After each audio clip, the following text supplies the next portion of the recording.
RRB NTPC के solve paper की series चलाई जा रही है, जिसमें हम कुल 125 सेट को अच्छे ढंग से कंप्लीट करने वाले हैं। जिसमें फेज फर्स्ट का जो है ये पूरा पेपर कंप्लीट कर लिया गया है, चाहे आपका 28 दिसंबर को हुआ था या कहा जाए 5 जनवरी, 7 जनवरी, 8 जनवरी, 10 जनवरी, 11 जनवरी और 12 जनवरी को ये सब पेपर जो हैं ये कंप्लीट कर लिए गए हैं। अब आपका फेज सेकंड जो हुआ था, जिसमें 16 जनवरी का हुआ था, ये कंप्लीट किया जा चुका है। अब आपका स्टार्ट होने वाला है 17 जनवरी 2021 का पेपर। तो ये पेपर हम आपके सामने रख रहे हैं। सभी मित्र जल्दी जल्दी आंसर देने की कोशिश करना। कुल मिलाकर हम 125 सेट को अच्छे ढंग से कंप्लीट करेंगे। तो चलिए हम वो क्वेश्चन जो है हम आपके सामने रखते हैं।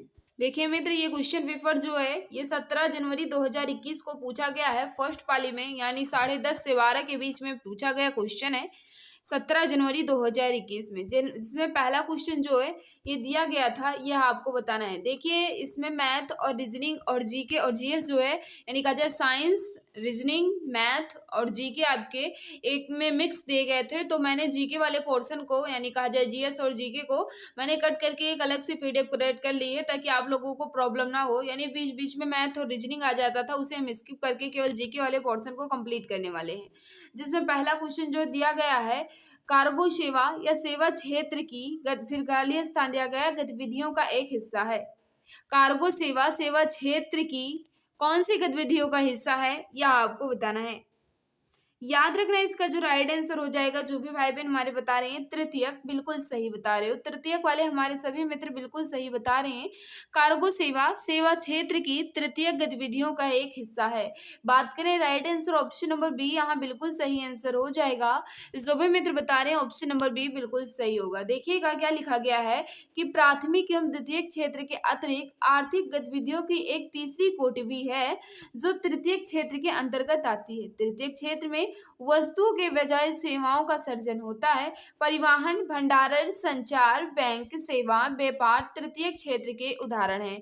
तृतीय क्षेत्र के उदाहरण कौन कौन से हैं देखिएगा, परिवहन, भंडारण, संचार, बैंक सेवाएं, व्यापार, ये सब किसके क्षेत्र के अंतर्गत आते हैं, तो तृतीय क्षेत्र के अंतर्गत आते हैं।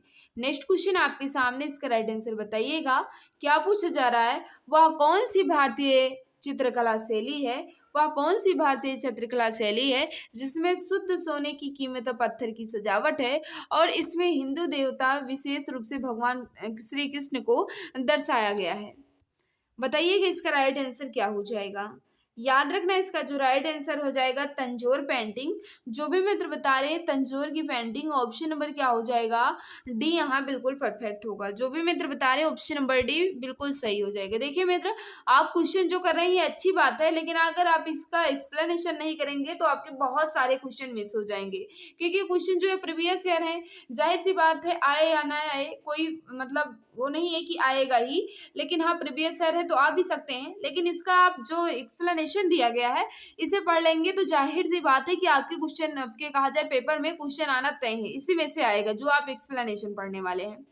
पढ़िएगा, कोई भी एक्सप्लेनेशन जो है आपको छोड़ना नहीं है, ठीक है मित्र। क्या कह रहा है, तंजोर चित्रकला दक्षिण भारतीय राज्य तमिलनाडु के तंजावुर शहर का स्थानीय कला रूप है।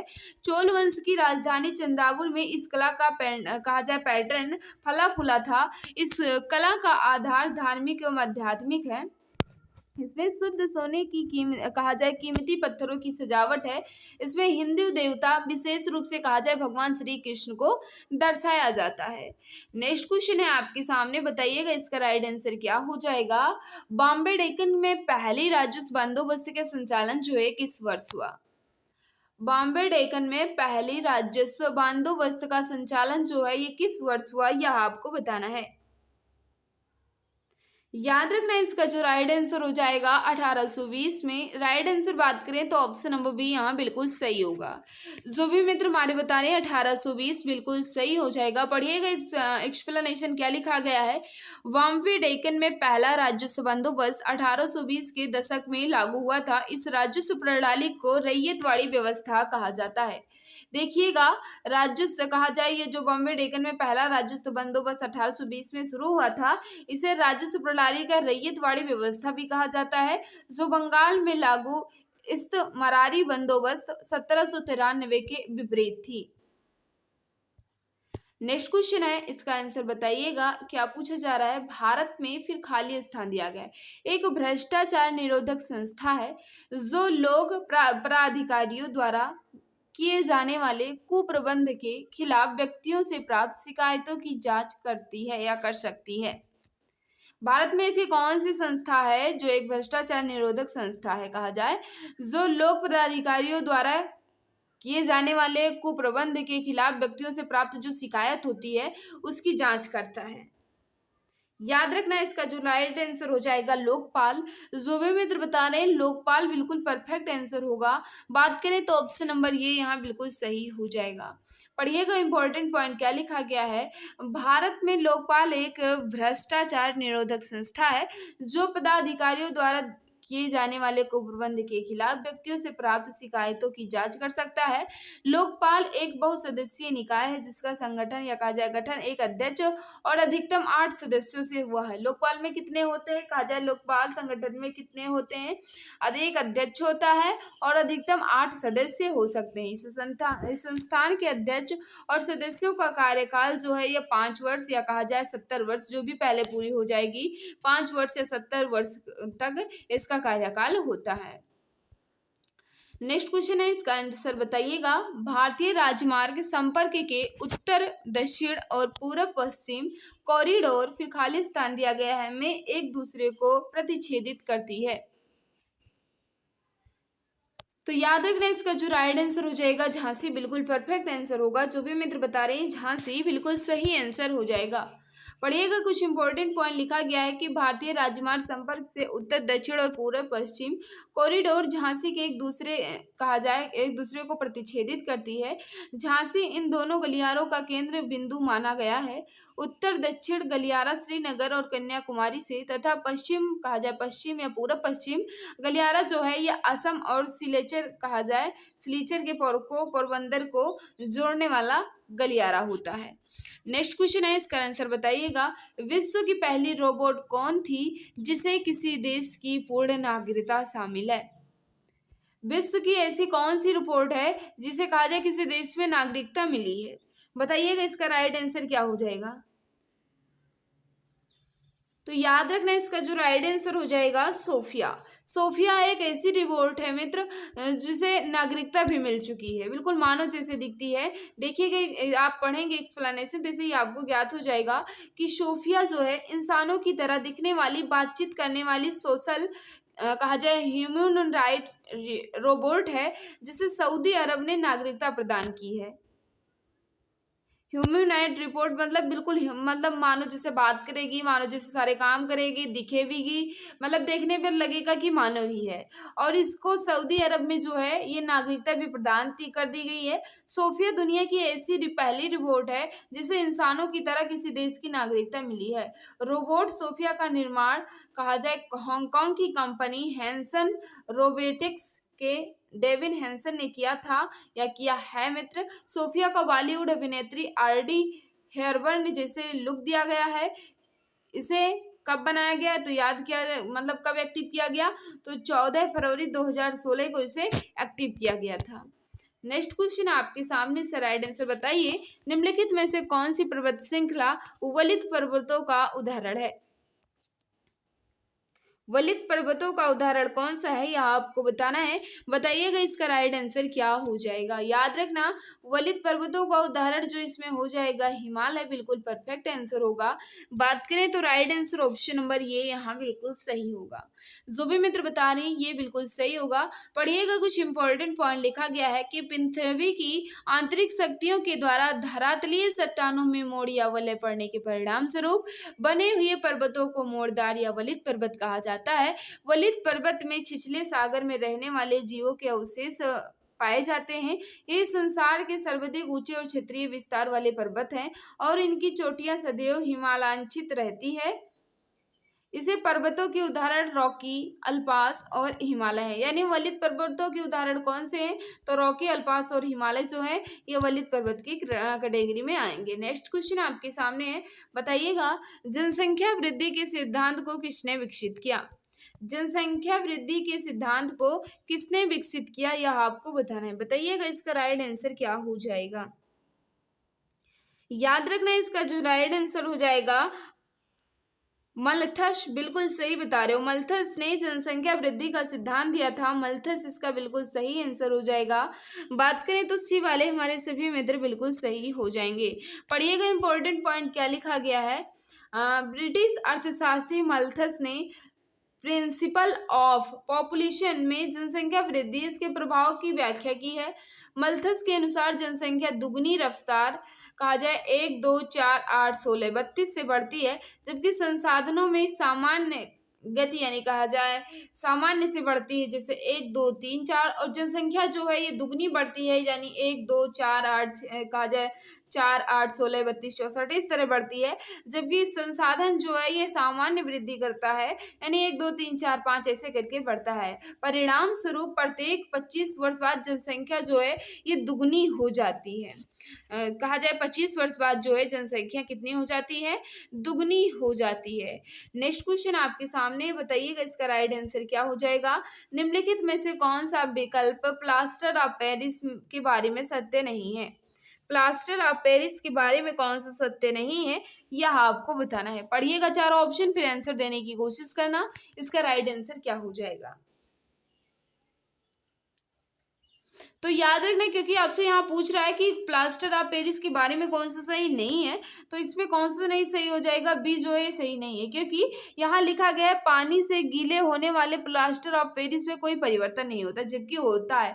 तो यही इसका राइट आंसर हो जाएगा। देखिएगा इसका एक्सप्लेनेशन जो ये पढ़ लीजिएगा कि प्लास्टर ऑफ पेरिस निर्जलित कहा जाए जिप्सम है, जो प्रायः श्वेत चूर्ण के रूप में मिलता है। यदि वियुद्ध जिप्सम को 1000 डिग्री सेल्सियस से 1900 डिग्री सेल्सियस तक गर्म किया जाए तो इसमें जलांश का 3/4 भाग निकल जाता है और परिणामी पदार्थ प्लास्टर ऑफ पेरिस कहलाता है। प्लास्टर ऑफ पेरिस जो है पानी के संपर्क में आते ही शीघ्र उसके साथ मिलकर जिप्सम बना लेता है, या कहा जाए जैसे ही पानी के साथ मिलेगा वो जिप्सम बना लेगा या बन जाएगा। नेक्स्ट क्वेश्चन आपके सामने, बताइए इसका राइट आंसर क्या हो जाएगा। 1944 में भारतीय पुरातत्व सर्वेक्षण के महानिदेशक के रूप में किसने पदभार संभाला और हड़प्पा की खुदाई का जिम्मा लिया। 1944 में कहा जाए भारतीय पुरातत्व सर्वेक्षण के महानिदेशक के रूप में किसने पदभार संभाला और हड़प्पा की खुदाई का जिम्मा लिया। तो ये सभी को पता होगा क्योंकि इतना इजी क्वेश्चन है। देखिए यहाँ महानिदेशक की पूछ रहा है, सोच समझ कर आंसर देना। तो याद रखना इसका जो राइट आंसर हो जाएगा रेमविलर, यानी कहा जाए ऑप्शन नंबर डी यहाँ बिल्कुल परफेक्ट होगा। डी वाले हमारे सभी मित्र बिल्कुल सही आंसर बता रहे हो। पढ़िएगा इंपॉर्टेंट पॉइंट क्या लिखा गया है, क्या लिखा गया है, पढ़िएगा मित्र क्या कह रहा है। सर रॉबर्ट एरिक मार्टिमर कहा जाए व्हीलर ने 1944 में भारतीय पुरातत्व सर्वेक्षण के महानिदेशक का पदभार संभाला और हड़प्पा की खुदाई का जिम्मा लिया। भारतीय पुरातत्व सर्वेक्षण का मुख्य कार्य राष्ट्रीय महत्व के प्राचीन स्मारकों एवं पुरातत्व स्थलों के अवशेषों का रखरखाव करना है। यह संस्कृति मंत्रालय के अधीन है। वर्तमान में भारतीय पुरातत्व सर्वेक्षण के महानिदेशक जो हैं ये वी विद्यावती हैं। नेक्स्ट क्वेश्चन है, इसका आंसर बताइएगा। क्या पूछा जा रहा है, 1 मई 2016 को शुरू की गई वह कौन सी योजना है जो गरीबी रेखा के नीचे के परिवारों की महिलाओं को निःशुल्क एलपीजी कनेक्शन प्रदान करता है। निःशुल्क एलपीजी कनेक्शन जो है ये किस योजना के तहत प्रदान किया जाता है, यह आपको बताना है। देखिए मित्र, सोच समझ आंसर देने की कोशिश करना। तो सभी मित्र को पता है कि प्रधानमंत्री उज्ज्वला योजना के तहत जो है ये कहा जाए गरीब महिलाओं को निःशुल्क एलपीजी प्रदान किया जाता है। तो राइट आंसर क्या हो जाएगा, प्रधानमंत्री उज्ज्वला योजना। बात करें तो सी यहाँ बिल्कुल परफेक्ट आंसर हो जाएगा। जो भी मित्र बता रहे हैं ऑप्शन नंबर सी बिल्कुल सही होगा। पढ़िएगा कुछ इंपॉर्टेंट पॉइंट लिखा गया है कि स्वच्छ ईंधन बेहतरीन जीवन के नारे के साथ अब आपसे पूछा जा सकता है कि प्रधानमंत्री उज्ज्वला योजना का कहा जाए नारा जो है ये क्या है, ये पूछा जा सकता है। ऐसा नहीं है कि नहीं पूछा जाएगा, पूछा जा सकता है कि स्वच्छ ईंधन बेहतर जीवन जो है, स्वच्छ ईंधन बेहतर जीवन जो है ये किस योजना का नारा है। तब आप कहेंगे प्रधानमंत्री उज्ज्वला योजना। पढ़िएगा के नारे के साथ केंद्र सरकार ने 1 मई 2016 को प्रधानमंत्री नरेंद्र मोदी के नेतृत्व में एक सामाजिक कल्याण योजना यानी प्रधानमंत्री उज्ज्वला योजना की शुरुआत की, जो गरीबी रेखा के नीचे के परिवार की महिलाओं को निःशुल्क एलपीजी कनेक्शन प्रदान करती है। नेक्स्ट क्वेश्चन है, इसका आंसर बताइएगा। क्या पूछा जा रहा है, निम्नलिखित में से कौन सा विकल्प विद्युत धारा के तापमान प्रभाव का उदाहरण नहीं है। निम्नलिखित में से कौन सा विकल्प जो विद्युत धारा के तापन प्रभाव का उदाहरण नहीं है, यह आपको बताना है।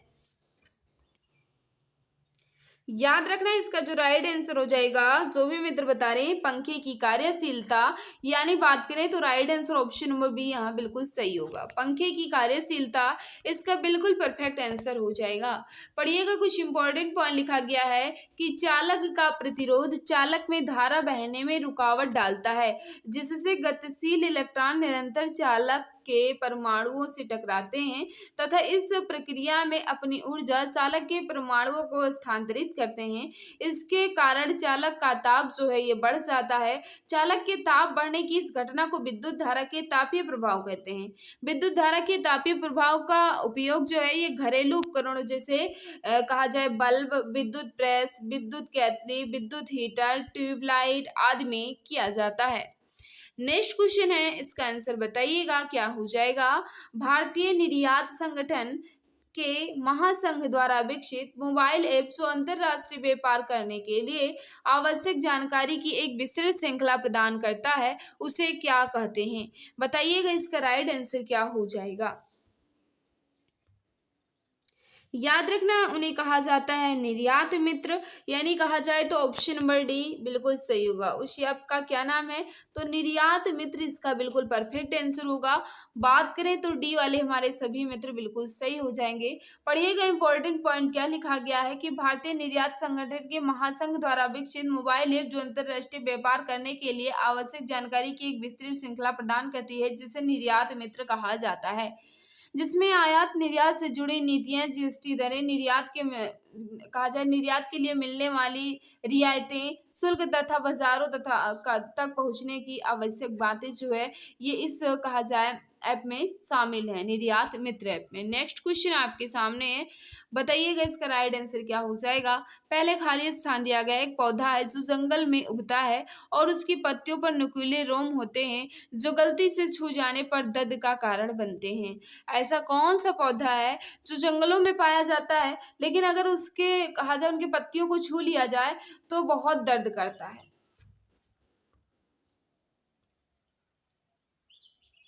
तो याद रखना, इसका जो राइट आंसर हो जाएगा बिच्छू बूटी। जो भी मित्र बता रहे हैं बिच्छू बूटी बिल्कुल परफेक्ट आंसर बता रहे हो। ऑप्शन नंबर ये वाले सभी मित्र हमारे बिल्कुल सही हो जाएंगे। पढ़िएगा, इंपॉर्टेंट पॉइंट क्या लिखा गया है।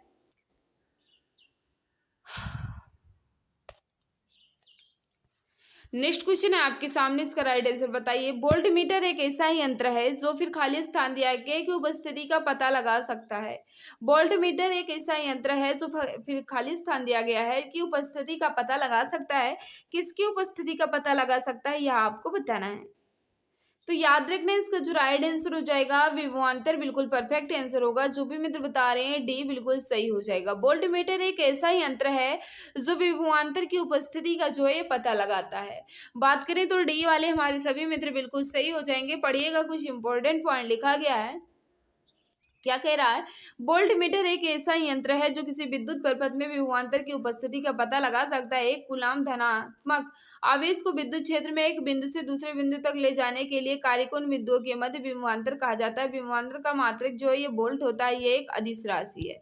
विभवांतर जो है ये कौन सी राशि है, तो याद रखना विभवांतर जो है अदिश राशि, इसका मात्रक जो है ये वोल्ट होता है। नेक्स्ट क्वेश्चन है, इसका आंसर बताइए। भारत का कौन सा बायोस्फीयर रिजर्व 2018 में बायोस्फीयर रिजर्व यूनेस्को के विश्व नेटवर्क में शामिल होने वाला भारत का 11वां बायोस्फीयर रिजर्व बन गया है। याद रखना, इसका जो राइट आंसर हो जाएगा कंचनजंगा, इनका बिल्कुल परफेक्ट आंसर हो जाएगा। बात करें तो डी वाले हमारे सभी मित्र बिल्कुल सही हो जाएंगे। जो भी भाई बहन जो भी मित्र बता रहे हैं डी बिल्कुल सही बता रहे हो। पढ़िएगा, कुछ इंपॉर्टेंट पॉइंट लिखा गया है कि सिक्किम में स्थित कंचनजंगा बायोस्फीयर रिजर्व 2018 के बायोस्फीयर रिजर्व यूनेस्को के विश्व नेटवर्क में शामिल होने वाला भारत का 11वां बायोस्फीयर रिजर्व जो है ये बन गया है। भारत में कुल 18 जीवमंडल आरक्षित क्षेत्र हैं, जिसमें से 11 को विश्व नेटवर्क ऑफ बायोस्फीयर रिजर्व के लिए नामित किया गया है। नेक्स्ट क्वेश्चन आपके सामने, बताइएगा इसका राइट आंसर क्या हो जाएगा। देखो मित्र, जल्दी जल्दी आंसर कोशिश देने की कोशिश करो, क्योंकि टाइम वेस्ट करना बिल्कुल भी मकसद नहीं है। क्या कह रहा है, संयुक्त राष्ट्र विश्वविद्यालय जो है कहाँ स्थित है। संयुक्त राष्ट्र विश्वविद्यालय जो है कहाँ स्थित है, यह आपको बताना है। याद रखना, इसका जो राइट आंसर हो जाएगा टोक्यो जापान में। संयुक्त राष्ट्र विश्वविद्यालय जो है ये टोक्यो जापान में स्थित है। ऑप्शन सी यहाँ बिल्कुल परफेक्ट आंसर हो जाएगा। जो भी मित्र बता रहे हैं सी बिल्कुल सही होगा। देखिएगा, इसका एक्सप्लेनेशन जो है पढ़ लीजिएगा। संयुक्त राष्ट्र विश्वविद्यालय की स्थापना जो है ये संयुक्त राष्ट्र महासभा द्वारा पारित प्रस्ताव के अंतर्गत 1975 में हुई। यह विश्वविद्यालय मानव विकास कल्याण एवं मानव उत्तरजीविता के क्षेत्र से शोध एवं प्रशिक्षण प्रदान करता है, जिसका मुख्यालय जो है ये जापान के टोक्यो में स्थित है। नेक्स्ट क्वेश्चन आपके सामने, बताइएगा इसका राइट आंसर क्या हो जाएगा। सोच समझकर आंसर देने की कोशिश करना। इनमें से किस स्विस पेशेवर ने कहा जाए टेनिस खिलाड़ी ने 8 विंबलडन खिताब और लगातार 5 यूएस ओपन खिताब जीतकर एक नया रिकॉर्ड बनाया है। बताइएगा इसका राइट आंसर क्या हो जाएगा। सभी मित्र जल्दी जल्दी आंसर देने की कोशिश करेंगे। तो जो भी मित्र हमारे बता रहे हैं बिल्कुल सही बता रहे हो। रोजर फेडरर जो हैं ये एक ऐसे हैं जिन्होंने कहा जाए 8 बार विंबलडन जीता है और लगातार 5 बार कहा जाए यूएस ओपन का खिताब जो है ये अपने नाम किया है। तो बात क्या हो जाएगी, ऑप्शन नंबर ये वाले हमारे सभी मित्र बिल्कुल सही हो जाएंगे। जो भी भाई बहन बता रहे हैं ऑप्शन नंबर ये बिल्कुल सही हो जाएगा। पढ़िएगा, कुछ इंपॉर्टेंट पॉइंट लिखा गया है। रिवर्स पेशेवर कहा जाए टेनिस खिलाड़ी रोजर फेडरर ने 8 विंबलडन खिताब और लगातार 5 यूएस ओपन खिताब जीतकर एक नया रिकॉर्ड बनाया है, जिन्हें कहा जाए 20 ग्रैंड स्लैम का खिताब भी जीता है इन्होंने। नेक्स्ट क्वेश्चन आपके सामने है, बताइएगा इसका राइट आंसर क्या हो जाएगा। पहले खाली स्थान दिया गया है, भारत का सबसे लंबा राजमार्ग है। भारत का सबसे लंबा राजमार्ग जो है ये कौन सा है।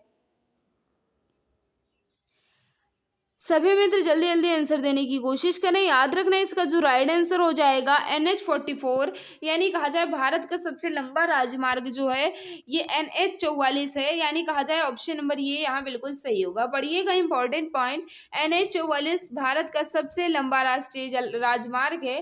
पहले इसका नाम जो है NH7 था। यह राजमार्ग जम्मू कश्मीर के कन्याकुमारी से शुरू होकर दक्षिण भारत के हम क्या पढ़ रहे हैं मित्र, यहाँ देखिएगा। यह राजमार्ग जम्मू कश्मीर के श्रीनगर से शुरू होकर दक्षिण भारत के कन्याकुमारी तक जाता है। इसकी कुल लंबाई जो है 3745 किलोमीटर है। 3745 किलोमीटर, 3745 किलोमीटर इसकी कुल लंबाई है। और ये जम्मू कश्मीर के श्रीनगर से शुरू होकर के भारत के दक्षिणी छोर कन्याकुमारी तक जाता है। नेक्स्ट क्वेश्चन है, इसका आंसर बताइएगा क्या कह रहा है। प्रसिद्ध सिंधु घाटी स्थल मोहनजोदड़ो की पहली बार खुदाई किस प्रख्यात भारतीय पुरातत्वविद द्वारा की गई थी। मोहनजोदड़ो की खुदाई जो है ये किस भारतीय पुरातत्वविद द्वारा की गई थी, यह आपको बताना है।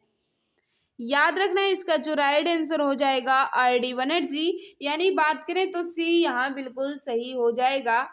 राखल दास बनर्जी जो भी मित्र बता रहे हैं बिल्कुल सही आंसर हो जाएगा। पढ़िएगा, कुछ इंपॉर्टेंट पॉइंट लिखा गया है कि मोहनजोदड़ो का शाब्दिक अर्थ जो होता है ये मृतकों का टीला है। या पाकिस्तान के सिंध प्रांत के लरकाना जिले में सिंधु नदी के तट पर स्थित है। इसकी खोज जो है ये राखल दास बनर्जी ने 1922 में की थी। मोहनजोदड़ो का सबसे महत्वपूर्ण स्थल विशाल स्नानागार है। यह कहा जाए 11.88 मीटर लंबा तथा 7.01 मीटर चौड़ा, 2.43 मीटर जो है ये गहरा है। मोहनजोदड़ो की सबसे बड़ी इमारत या कहा जाए विशाल, कहा जाए सबसे फेमस इमारत जो है ये कौन सी है, तो विशाल अन्नागार है, जो 45.71 मीटर लंबा है और 15.23 मीटर चौड़ा है। यहाँ से प्राप्त अन्य कहा जाए अवशेष जो मिले हैं उनमें कांस्य की एक कहा जाए नृत्य करती हुई नारी की मूर्ति मिली है, योगी की मूर्ति मिली है, मृदा पर अंकित पशुनाथ का यानी कहा जाए शिव जी की मूर्ति मिली है और घोड़ों के जो है ये दांत भी मिले हैं। नेक्स्ट क्वेश्चन है, इसका राइट आंसर बताइएगा। भूमध्य सागर और लाल सागर को कौन सी नहर जोड़ती है? भूमध्य सागर और लाल सागर को कौन सी नदी जोड़ती है, यह आपको बताना है। याद रखना स्वेज नहर इसका बिल्कुल परफेक्ट आंसर हो जाएगा। स्वेज नहर जो है ये भूमध्य सागर और लाल सागर को जोड़ती है। पढ़िएगा, कुछ इंपॉर्टेंट पॉइंट लिखा गया है, इसे पढ़ लीजिएगा।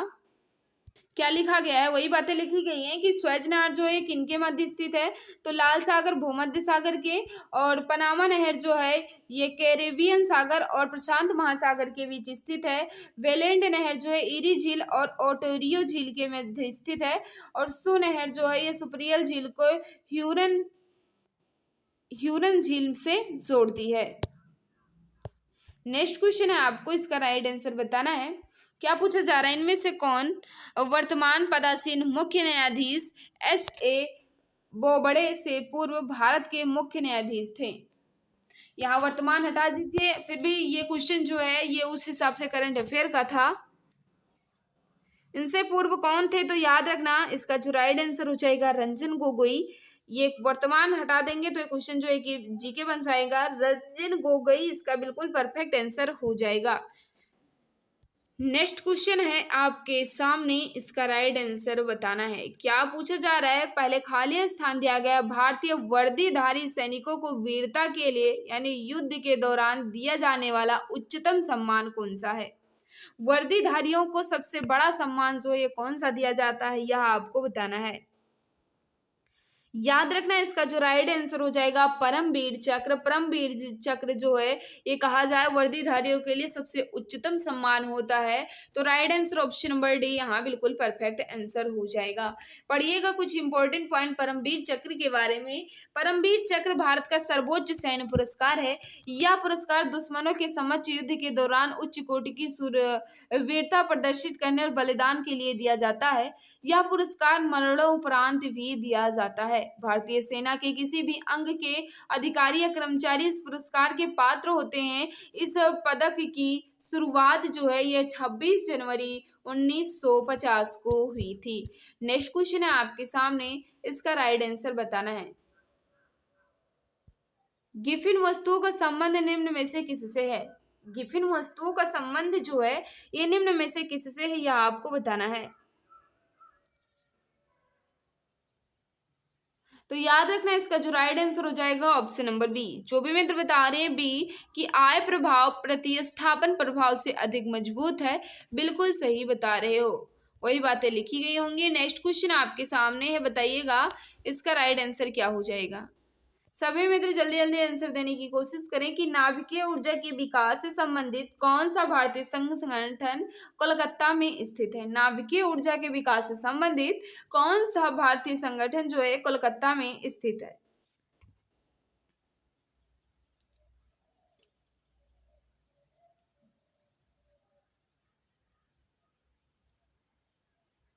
बताओ मित्र राइट आंसर क्या हो जाएगा। तो याद रखना कौन सा स्थित है, तो परिवर्ती ऊर्जा साइक्लोट्रॉन केंद्र यानी कहा जाए VECC जो है ये कलकत्ता में स्थित है।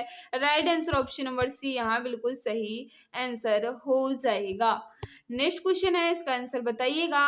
निम्नलिखित में से कौन सा हड़प्पा स्थल शिल्प कलाओं के उत्पादन से संबंधित नहीं है? कौन सा हड़प्पा स्थल है जो शिल्प कलाओं के उत्पादन से संबंधित नहीं है, यह आपको बताना है। याद रखना इसका जो राइट आंसर हो जाएगा मांडा। तो बिल्कुल सही बता रहे हो, मांडा जो है शिल्प कलाओं से संबंधित बिल्कुल भी नहीं है। ऑप्शन भी यहाँ बिल्कुल सही आंसर हो जाएगा। पढ़िएगा कुछ इंपॉर्टेंट पॉइंट लिखा गया है कि जम्मू कश्मीर के कहा जाए जम्मू कश्मीर में चिनाब नदी के किनारे चिनाब नदी के दाएं तट पर स्थित सिंधु घाटी सभ्यता का मांडा स्थल शिल्प कलाओं के लिए उत्पादन से संबंधित नहीं है, बल्कि बालाकोट से बहुतायत में सीप बनी चूड़ियों के टुकड़े प्राप्त हुए हैं तथा चनहुदड़ों से वक्राकार ईंटें प्राप्त हुई हैं। नागेश्वर से शंख से बनी हुई वस्तुएं, चूड़ियां, करछियां और कहा जाए पच्चीकारी जो है ये प्राप्त हुई हैं। नेक्स्ट क्वेश्चन है, इसका आंसर बताइएगा। राउरकेला, भिलाई, बोकारो, विशाखापट्टनम आदि के केंद्र स्थित हैं। कौन से केंद्र स्थित हैं यह आपको बताना है। याद रखना है, इसका जो राइट आंसर हो जाएगा लोहा और कहा जाए इस्पात के उद्योग हैं। ऑप्शन नंबर क्या हो जाएगा, डी यहाँ बिल्कुल परफेक्ट आंसर होगा।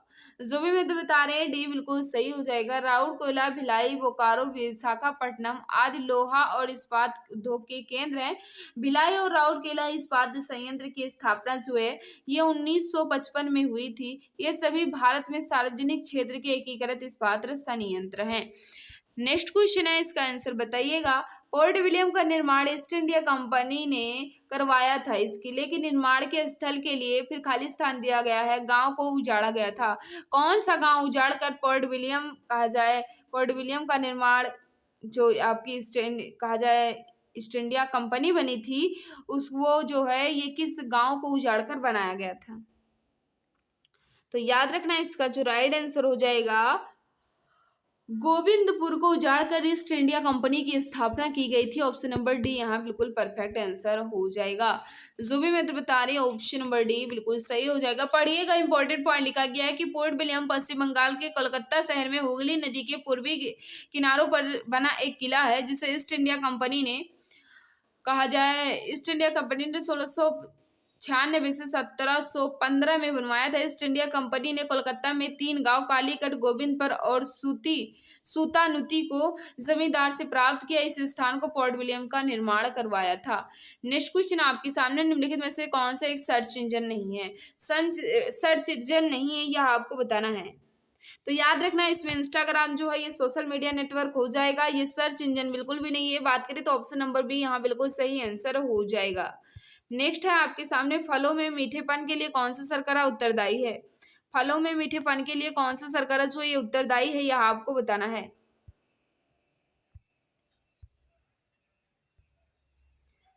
तो याद रखना है इसका जो राइट आंसर हो जाएगा, जो भी मित्र हमारे बता रहे हैं कि फ्रक्टोज जो है ये फलों में मीठेपन के लिए उत्तरदायी होता है। ऑप्शन नंबर क्या हो जाएगा, ये यहाँ बिल्कुल परफेक्ट होगा। जो भी मित्र बता रहे हैं ये बिल्कुल सही आंसर हो जाएगा। पढ़िएगा, कुछ इंपॉर्टेंट पॉइंट लिखा गया है कि फ्रक्टोज या फ्रूट शुगर के एक साधारण चीनी है जो कहा जाए स्वाभाविक रूप से फल, शहद, गन्ने में होती है जो इनके मीठेपन के लिए उत्तरदायी है। मल्टोज या माल्ट द्रव्यों, अनाजों, चावल आदि में, सुक्रोज जो है ये गन्नों या चीनी में, और लैक्टोज जो है ये दूध में पाया जाता है।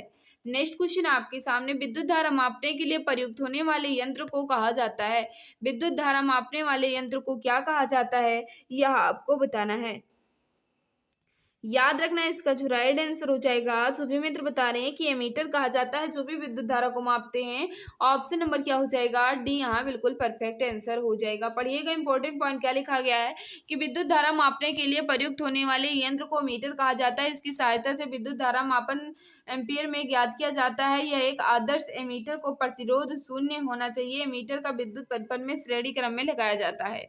या आदर्श एमीटर का प्रतिरोध जो है यह शून्य होना चाहिए और विद्युत परिपथ जो है ये कहा जाए मीटर को विद्युत परिपथ श्रेणी क्रम में लगाया जाता है। नेक्स्ट क्वेश्चन आपके सामने, लोकसभा की पहली महिला स्पीकर के रूप में किसे नियुक्त किया गया था। लोकसभा की पहली महिला स्पीकर के रूप में मीरा कुमार को नियुक्त किया गया था, तो सभी को पता होगा। ऑप्शन क्या होगा, बी यहाँ बिल्कुल परफेक्ट आंसर हो जाएगा। भारत की प्रथम महिला लोकसभा अध्यक्ष जो कि 2009 से 14 के रूप में मीरा कुमार को चुना गया था। ये लोकसभा अध्यक्ष बनने से पूर्व 5 बार लोकसभा के सदस्य रह चुकी थी। इन्होंने वर्ष 2017 में भारत के राष्ट्रपति के लिए नामांकन भरा, लेकिन वे वर्तमान राष्ट्रपति से हार गई। वर्तमान राष्ट्रपति अब फिलहाल ये नहीं है, माननीय द्रौपदी मुर्मू जी हैं, लेकिन कहा जाए उस समय जो है रामनाथ कोविंद से हार गई थी। कौन, मीरा कुमार। ये इन्होंने भी राष्ट्रपति पद के लिए चुनाव किया था। नेक्स्ट क्वेश्चन आपके सामने, इसका राइट आंसर बताइएगा। क्या कह रहा है, स्टार्टअप इंडिया फिर खाली स्थान दिया गया मंत्रालय का एक प्रमुख कार्यक्रम है। किस मंत्रालय का कार्यक्रम है स्टार्टअप इंडिया, यह आपको बताना है।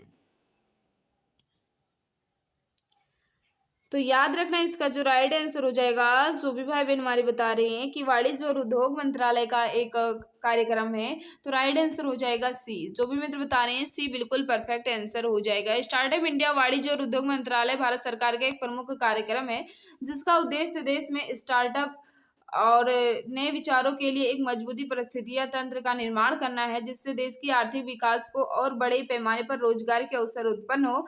और इस अभियान की घोषणा जो है प्रधानमंत्री नरेंद्र मोदी ने 15 अगस्त 2015 को लाल किले से की थी। नेक्स्ट क्वेश्चन है, इसका आंसर बताइएगा। किस अनुच्छेद के अंतर्गत भारत के राष्ट्र में मृत्यु दंड की सजा पाए हुए व्यक्ति को क्षमा, फांसी, स्थगन और सजा जो है ये माफी कर सकता है? तो याद रखना इसका जो राइट आंसर हो जाएगा, जो भी मित्र बता रहे हैं कि अनुच्छेद 72 के तहत जो है ये राष्ट्रपति जो है क्षमादान की शक्ति जो है ये प्राप्त है, यानी फांसी को स्थगन कर सकता है, सजा माफ कर सकता है किसी भी व्यक्ति की। नेक्स्ट क्वेश्चन है आपके सामने, क्या कह रहा है, निम्नलिखित में से कौन सा निर्धारित करता है कि विभिन्न प्रोग्राम इंटरनेट को डेटा आदान प्रदान कैसे करते हैं?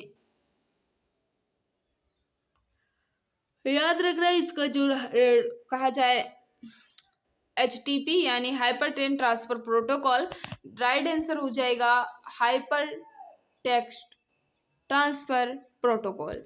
नेक्स्ट क्वेश्चन है आपके सामने, इसका आंसर बताइएगा। इसरो से सबसे शक्तिशाली रॉकेट को उपनाम दिया गया है?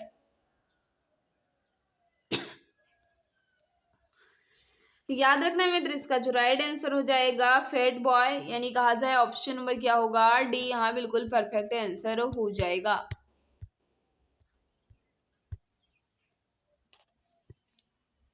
क्या पूछा जा रहा है मित्र, देखिएगा। पहले खाली स्थान दिया गया है संयुक्त राष्ट्र यानी यूएन की विशेष एजेंसी है जो अंतरराष्ट्रीय स्तर पर स्वास्थ्य संबंधी मामलों का निर्देशन और समन्वय जो है ये करती है। कौन सी संस्था है, कौन सी एजेंसी है, यह आपको बताना है।